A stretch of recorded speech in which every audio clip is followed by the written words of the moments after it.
Good morning and welcome back to the Illiterate Greek. Today we're going to take a look at James 1. Yeah, and I want to recommend the book of James. I mean all of the Bible, but there's a lot of practical advice in the book of James. But let's look at James 1. Let no one say when he is tempted, I am tempted by God. For God cannot be tempted by evil, nor does he tempt anyone himself. But each one is tempted when he is drawn away by his own desires and enticed. And then when desire has conceived, it gives birth to sin. And sin, when it is full grown, brings death.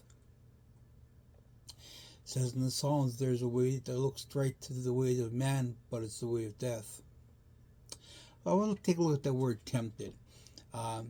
In the concordance, it's G3985. It's the Greek word peirazo. It means to test one maliciously, to craftily put to the proof one's feelings or judgments, to try one's faith, to entice one to sin. Men are said to tempt God by exhibitions of distrust. And the enemy will maliciously and craftily test you to bring you to unbelief, which is just another form of distrust. Even in the garden, where words started all. What did Lucifer put to Eve? Did God really say?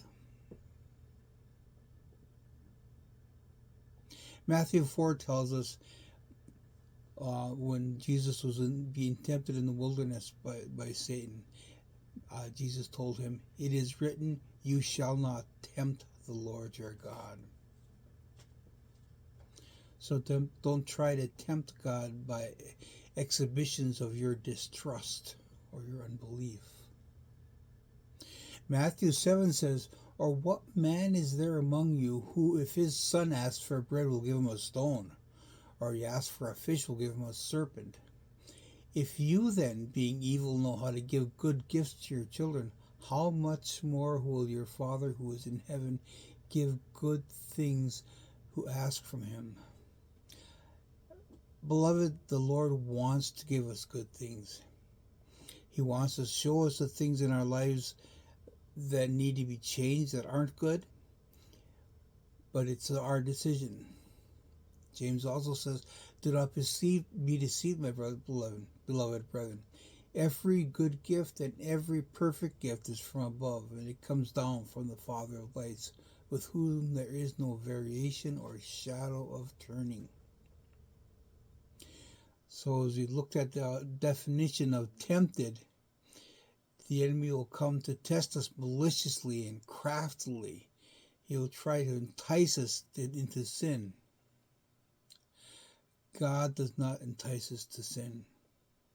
God may try us, but he is straightforward with no lies or enticements or temptations or deception. He will ask things of us, but with the end goal to draw us closer to them.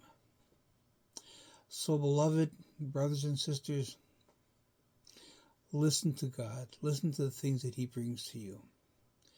And think again whenever the enemy brings something to you that tempts you. It's not temptation from God, but it's temptation from the enemy.